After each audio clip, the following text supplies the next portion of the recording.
Don in London. Hello, March 17, 2013. 17th of March. Where is this month going? Seems to be going very quickly. My video is all about recovery. Recovery from addiction to either substance or behaviour. My addictive substance, alcohol. So hello, I am Don, an alcoholic. And I'm in recovery one day at a time, and have been for some time. And I share about how recovery works. How I got help, professional help, and then help from a fellowship. And mainly the fellowship of AA, Alcoholics Anonymous, which is the centre and bedrock of my recovery. Being able to be open, honest and willing to face the truth of who I am on a daily basis. Being open, honest and willing to tell the truth of who I am on a daily basis, which was quite the opposite of where I've come from in my last days of drinking, where I was closed down, dishonest and unwilling to share the truth of anything, let alone the fact that I couldn't stop drinking. So alcohol, the substance, behaviour which goes with it, working as hard as I could at any job or career I would get engaged in, working as hard as I could in any intimate relationship with a girl, trying to be perfect for her, and in that probably driving her mad, or them mad over the years, that I was just not perfect. I never realised the true reason for being alive is not about perfection, it's about usefulness, purpose and endeavour, whatever those things are in life, for you or for me. So it's okay to be me these days, just going along in recovery and learning how to live life as it is, not as I would wish it to be, or not as I would feel resentful about it. So in other words, by living the truth of now and being able to cope with it, I don't need to drink alcohol anymore, and I don't need to obsess about trying to be perfect anymore. It's about useful and purposeful endeavour as it arises through what happens today. I think that's quite good, actually. Do I need to say more? Well, how did it happen? Well, very simply, professional people said, you do have a drink problem, and you would be better off if you stopped having nearly killed yourself umpteen times in the process, and being revived, and being a belligerent sod because of it. It got to the place where I didn't want to wake up anymore. So, professionals kept me alive, and made the suggestion I go to AA, Alcoholics Anonymous, the very last place on the planet I would like to have gone, because it meant an end to drinking alcohol, and then all the other behaviour which went with it, closing down, dishonesty with myself, and then of course with other people, because I would pretend to be okay when I wasn't. Now, how often do we do that anyway? Less so, hopefully, in recovery. We are humans making progress, and we're not perfect, which is partly what I'm talking about today with my meditations and reflections. So AA has been integral. There are 12 steps or 12 principles which help me on a daily basis, and there are 12 traditions which hold the fellowship together. So for me on a daily basis, it is about being open, honest and willing to be the person I can be today. And the traditions are about unity, service and recovery. A fellowship without leaders, without spokespeople. So I don't speak for AA, I speak about how it helps me. So if you're in AA, you know full well I cannot speak for you, and I don't wish to. So it is always the many voices and sharing that goes on in fellowship meetings and groups which makes the difference. It's the bedrock of learning about sobriety, and then how people live in sobriety. And I don't share about other people specifically, but I can share about me specifically, about my recovery. I was never anonymous. I asked family and friends, should I go to AA? And they all said, without doubt, yes. And the only ones who may have been a bit careful about that being the right answer are those who have or had a drink problem. Who wants to go to the last chance saloon unless you really have to. And the answer is nobody, because if you're enjoying your drinking, all well and good, as long as it's not impacting in a bad way on you or other people. No amount of drink would ever do again, and one drink, well, there's no point. Absolutely no point, bearing in mind where I got to with it. And truth, if I can cope with the truth of now, why would I bother? Because reality is as good as it gets in the moment of now. So how does AA help me do this? I'm going to share the AA preamble from this little piece of paper or card, readily available, this preamble, on the internet. And there's an AA website, an official one, which has pretty much most of the books which are really important, which helped me in my early days make sense of what it's like to be in recovery. So, Alcoholics Anonymous preamble. Alcoholics Anonymous is a fellowship of men and women who share their experience, strength and hope with each other, that they may solve their common problem and help others to recover from alcoholism. So, my name is Don, I'm an alcoholic in recovery. And there are tens of thousands of others of people who I listen to on a daily basis. Not tens of thousands, but quite a few, who help me when I need help, and help me even when I don't think I need help. The only requirement for membership is a desire to stop drinking.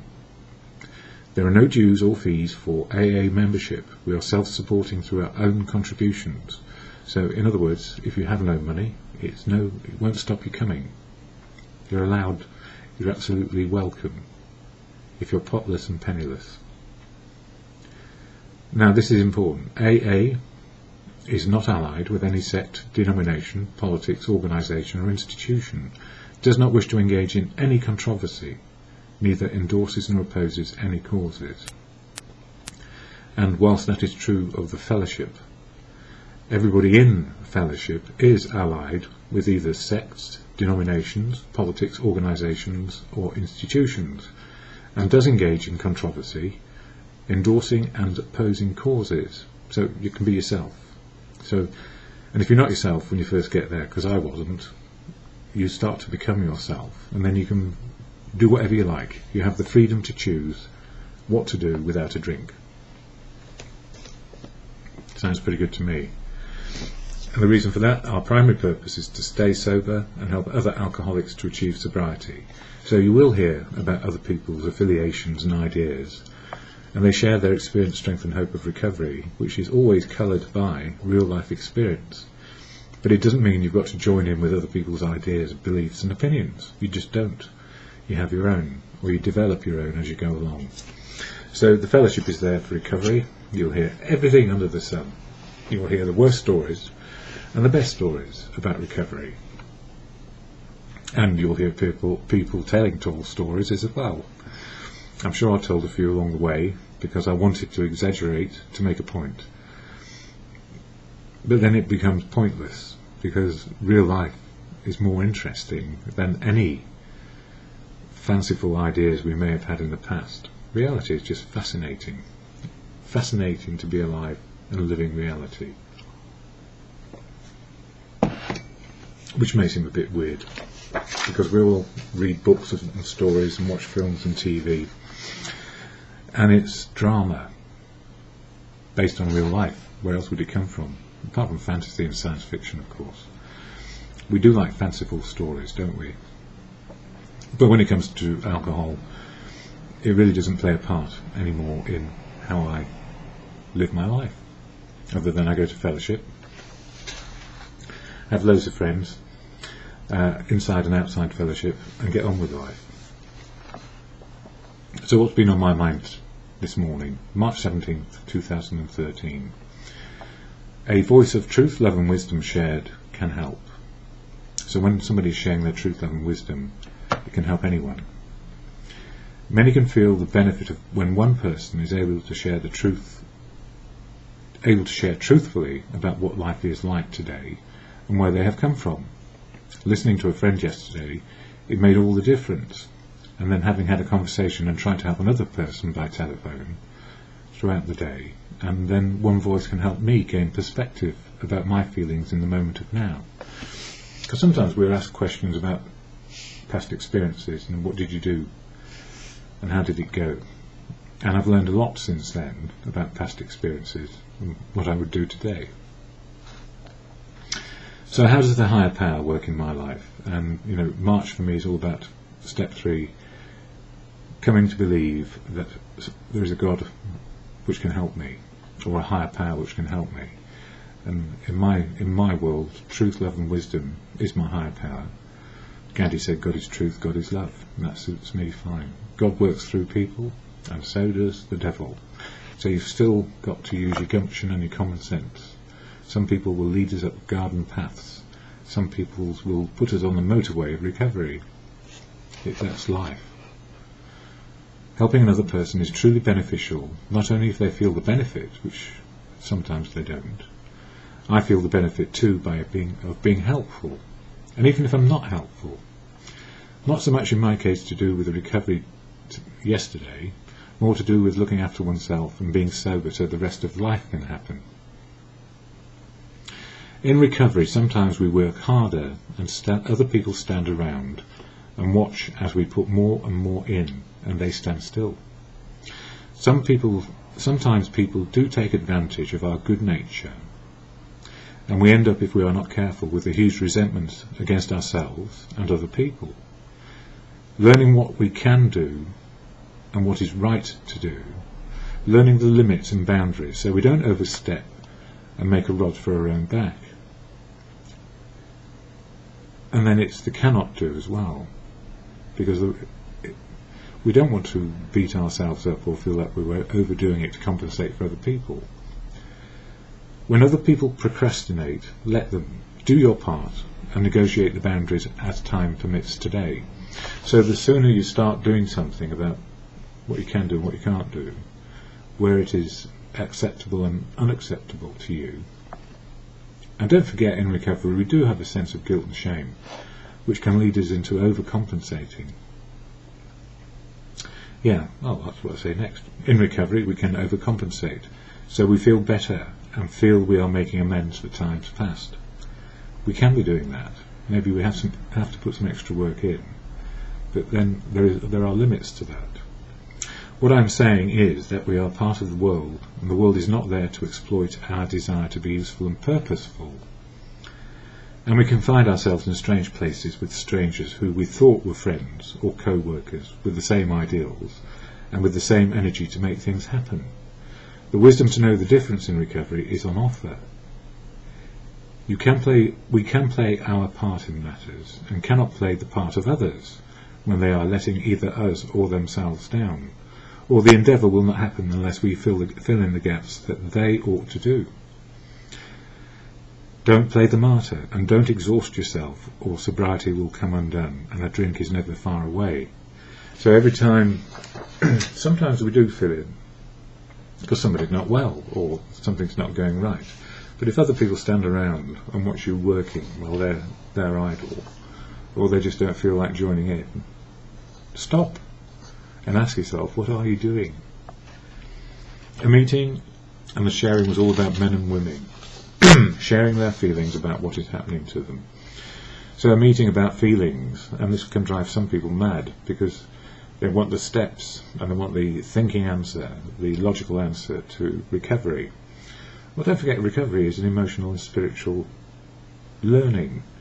Fellowship is all about emotional and spiritual feelings fitting the reality of now. So a meeting and the sharing was all about men and women sharing their feelings about what is happening to them. And to have feelings it was the very last place to be in the old days, to tell the truth in the moment of now, just in case. Suppressing any feeling for any length of time will lead to extremes. Not only in feelings, it means feelings impact on our thinking to extremes, and the actions could be extreme as well. So have we ever seen a person blow up over another person being in the way in the street? The person who's blocking them actually hasn't done anything wrong, they're just standing still and probably trying to get their bearings. But the person behind them who bumps into them said, "You clot, what are you playing at?" And the hurt and pain that the other person is expressing is years of build-up, usually, and taking it out on a perfect stranger, or worse, getting violent with a perfect stranger, and worse as well, getting violent with family and friends, because feelings haven't been dealt with. Now, the 12 steps is all about dealing with your feelings, emotional and spiritual well-being. Yeah, suppressing any feeling for any length of time will lead to extremes. It means feelings impact on our thinking, and the actions could be extreme as well. So many different ways we can filter the truth because we feel other people cannot cope if we told the truth. I feel if I had hidden the fact that I had type 1 diabetes in my umpteenth year of recovery, umpteenth, it's about 5 years into recovery, and friends, what would they have said if I just kept it secret and then suddenly something had happened? Yeah, family and friends would have found out sometime, because there are some consequences of getting type 1 diabetes, even though I might have tried to hide it as an unpalatable truth. Would I feel less than, weaker than, because of type 1 diabetes?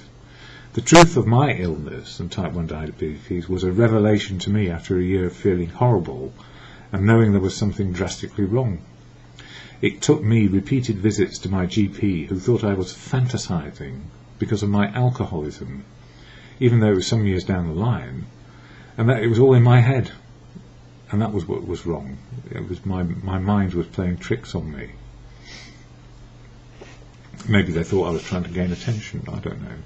Anyway, having been diagnosed, I was relieved that it was only type 1 diabetes, which some people call the silent killer. There's a reason for that, because it can kill you. Type 1 can, less so type 2, but it will shorten your life. So will type 1 if you don't watch it. I have gratitude that I had the common sense and gumption to tell everybody, because if people don't know, they don't know what to do when you fall over in the street, let alone a family or at a meeting or a family dinner. What's wrong with him? Oh, he must have had a drink. And the answer is, with type 1 diabetes, blood sugar can go low and you can go unconscious. It's very unfortunate, and it does happen, because with the best will in the world, we're not perfect. I've certainly realised that. Hypos can happen quite frequently. And then what to do about them? Well, I've got honey in the cupboard, as long as I can get to it in time. Anyway, secrecy doesn't work. Female members of fellowship share just how much and how important it is to know that men in fellowship have feelings as well, and they prefer them expressed rather than hidden away. Hidden because men are supposed to be strong and powerful? Question mark.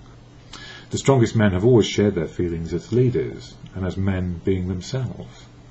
Because if you have a strong sense of self-esteem and self-confidence, you've got nothing to hide. So if you feel frightened by something, ask anybody who's been to war, front line. Yes, they were fearful because they could get their heads blown off or just blown up. And if you don't have fear, you haven't got sensibilities about watch out. So, and then how to cope with it afterwards. How do you cope with post-traumatic stress disorder? We don't cope by self-medicating with alcohol. That just leads to horrible, horrible situations, and it becomes harder to deal with. So, the strongest men have always shared their feelings as leaders, and as men being themselves. It's true in history. Men and women who can share their feelings openly and willingly get to the truth, love and wisdom of now, much faster than hiding and being secretive about what is going on. And also women shared that the same was true for them. In their past, feelings were ignored over family customs and work practices. And there's an awful lot of cover-up goes on at work about behaviour which is unacceptable. And it's not because it's unacceptable at work, and this is the big thing that both men and women need to know. It's also unacceptable in real life, reality. If you are affected by somebody overstepping boundaries which you feel are right for you, you say, get off my boundary and back into your own bit. And where people persist, then ask for help. Don't try and do it all on your own. That's both men and women find themselves in that place of, it must be me, why am I doing, I must have done something wrong to deserve, why am I deserving this? And the answer, you don't deserve it. And if it's overstepping your boundaries, you have the absolute right to say, you're overstepping my boundaries, back off and ask for help if this persists. Better to share the emotional and spiritual in the moment of now rather than walk away and wonder why we feel awkward and disabled by not telling the truth about our feelings as they are happening, and not later as an afterthought. Because afterwards, sometimes we're in a state of shock when things happen, so we can't feel it right. And there is deniability going, it can't be happening to me, this is not for me. We find ourselves in these situations because we think we're bigger and tougher than the other person, and sometimes the other person, as I have found, both male and female, emotionally, can be profoundly nasty. So, sometimes we need to back off and retreat and say, you're not my cup of tea, go away, if you can, and scream loudly if you can't. How often have relationships broken down because men and women have not been able to tell the truth to each other? In my life, I know the failure to share feelings in the moment of now always led to breakdowns, headaches and breakups of one sort or another. We have a programme, This is in Fellowship, which suggests that it is better to be open, honest and willing as life is developing. And if we are able to share our feelings as we go along and be open and honest, relationships develop and become far more meaningful if we and they are agreeable to what is going on. And the good news is, about sharing feelings as they are happening, we get to find out if we are on the right path or just heading for a blind alley somewhere down the line. And I do feel this is important. All my relationships started with honesty, and then I don't know where the honesty went half the time. Half the time it was down to me, and then it just encouraged, or there was half-truths on the other side as well. And I got myself into lots of dishonest relationships because other things, physical, emotional, were driving me. In fact, they were driving me mad. Always wanting to be in the perfect relationship and never getting there. Anyway, the daily reflection from AA, from the AA Daily Reflection books, it shares about God moving in mysterious ways. This is for me. I'm just sharing how I see it. I don't believe God moves in mysterious ways. I don't. God never moves in mysterious ways. It's just that we don't share the truth of what's going on with each other. The more we rely on chance, the more we rely on intuition, and even some people rely on telepathy as a source of fact. Of course there will be mysterious ways then going on, because chance, intuition and even telepathy are mysterious. They're not true. Or they could be true, and then you find to your surprise, mysteriously, it's all right. That doesn't really happen that way, does it? As I call it, emotional and spiritual blindness is a common affliction. Living our feelings in the moment of now is quite difficult to begin with, because it requires truth, and the actions of being open, honest and willing to be a real human, being human in the moment of now, well, that is difficult sometimes, especially when society makes it okay to tell lies. I can say with a lot of truth that the truth of my feelings are still somewhat stunted when fear, pride and ego rise up to protect the inner me.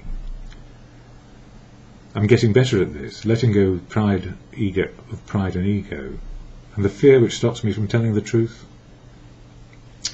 What do I really fear? Rejection, of course. And I'm smiling here, I definitely am. It is better to be rejected sooner rather than later. The sooner we are rejected, the less pain we inflict on ourselves, and we don't have to resent anyone or anything, because truthfully, we're just not their cup of tea on any given day. Of course, this can change if we become more agreeable at some time in the future. So we are judged by our actions, and truthful actions are pretty good, as long as you understand the boundaries of common sense and gumption, and expressing the truth rather than lunging in when you have absolutely no right, because your intuition thinks it's so, or you've come to a belief that you're the best thing that God created and you have a right to do this, and of course you don't have a right to do that. So how do I feel this morning? Well, it's a couple of hours ago actually now. I just listened to my phone messages, which are extraordinarily funny. They're adorable, and that's all I can say about them. I'm still having strange sleeping patterns, but for whatever reason sleep seems to have returned, and I do feel refreshed. Between 5 p.m. last night and 2 a.m.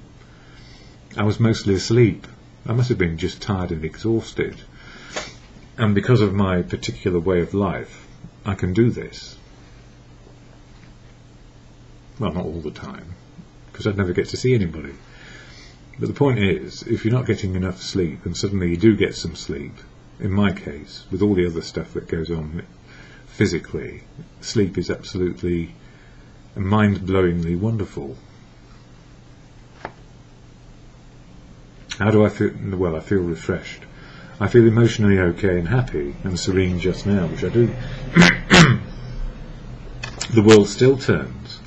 The world is still in crisis. We've got Cyprus now taking 10% off those who've got a bit more, and 6.5% off those who haven't got anything at all, as a levy on their bank accounts in order to deal with their budget crisis.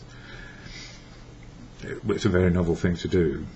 Just say, well, right, we haven't got any money in the main bank, so I'm just going to take it out of all the other banks, and thank you very much for the levy. Maybe that was the only way they could do it, but it was very arbitrary. And I think if you did that in some countries, you'd have a revolution. But it could happen in more countries, because arbitrarily your politicians are doing something to equalise the problem. But I do feel refreshed. I feel emotionally okay and happy and serene just now. The world still turns. The world is still in crisis, and I can make sense of the insanity on a global scale. So out there it's mad, but I'm powerless over it. Why am I emotionally okay and happy and serene? Because my life today makes sense in the moment of now. And whatever is going on, I can feel what is going on and understand it. Knowing my feelings right now means I know how I am thinking. And thinking is influenced by my mood. So if I feel happy, I think happy, act happy. Yeah. If my mood is understood and working, I know how I am thinking and how the actions will be today. And sometimes, HALT, H-A-L-T. If I am hungry, if I am angry, if I am lonely, and if I am tired, these feelings, if I know them, will influence my actions to put me back in balance. I can do something. Hungry, angry, lonely, tired are feelings. Hungry, eat. Angry, get to a meeting. Lonely, get to a meeting. Tired, sleep, in my case, and then get to a meeting. Or even if you're tired, go to a meeting, because it might just give you an emotional boost. I mean, yesterday's meeting was phenomenal for me. Somebody, never mind, it's their life. My life was impressively improved by being in the company of a lot of people who know me. Even if we talked about gas, electric bills, the cost of food, where to go swimming, if I could swim. I can swim, but how far is questionable, let alone walking. So all those things come up. And then, you know, somebody said, I'm in a head fuck. And I thought, yeah, I know what that is. But they were actually in it. And it was about boundaries. You know, giving up one job, starting a new one. So, hungry, angry, lonely, tired is a very good starting point whether you're brand new to recovery. Those basic things, if we just know those, we've got an idea of what to do next. Hungry, eat. Angry, meeting. Lonely, meeting. Tired, sleep and meeting, or meeting and sleep. In whatever order can be achieved, but to do some basic personal maintenance. Yeah. So if I'm lonely and if I'm tired, these feelings will, if I know them, will influence my actions to put me back in balance one day at a time, moment to moment, minute to minute, and hour by hour. As I learn continually what I can do and what I cannot do today, and the wisdom to know the difference, it keeps on growing through time in every moment of now. That's highly agreeable, but you know, some of the experiences that we have are highly disagreeable. So we have to cope with good, bad and ugly, as I put it very often. In any given moment, hopefully either sometimes you have a telephone and you can call people, sometimes you have internet access, you can be in touch with people 24/7, not the same people over and over again, but maybe different people. So many forums on the internet, but the grassroots is if you have local help in the form of other people in fellowship, it's always proved to be the best source in the moment of now for me. Face-to-face conversation or telephone conversation, whatever it is, whatever gets me out of thinking in isolation is going to be helpful to give me a better perspective on my life. And that's how the higher power works for me. And equally, I can be given very poor advice, very bad suggestions. You know, God only gives us what we can cope with is not true. And God moving in mysterious ways is based on something which doesn't actually exist. God never moved in mysterious ways. Being omnipotent, it's not mysterious to God. It's just a mystery to us. So the mysterious ways are often more informed by telling the truth in the moment of now. Takes away the mystery maybe, but actually puts you back on track with the right people in the right place at the right time. So all these things are good to learn and know, and you can only do it by experience. So it's best to be out in the world, engaged if we can. But some of us can't get out all the time. So that's why I do these videos, for those who ask. The serenity prayer, which always helps me in any given moment, especially when I'm happy, can do, can't do, wisdom to know the difference. I can get silly and giddy, and if I get silly and giddy and then check my my blood sugar levels, it could be that I'm on my way out for a hypo or going unconscious. So a spoonful of honey can be the best medicine for me. Just bring me up to a level place of blood sugars, and then balance. So the serenity prayer to God, or in good conscience, a return to sanity or serenity, even when it's insane around you. It gives you the can do and cannot do. God, grant me the serenity and maybe restoration to sanity. And that's how it goes. God, grant me the serenity to accept the things I cannot change. Accept the things I cannot change. Courage to change the things I can. Yeah, courage to change the things I can. And the wisdom to know the difference. Moment to moment, minute to minute, hour by hour. And in any given day, it works.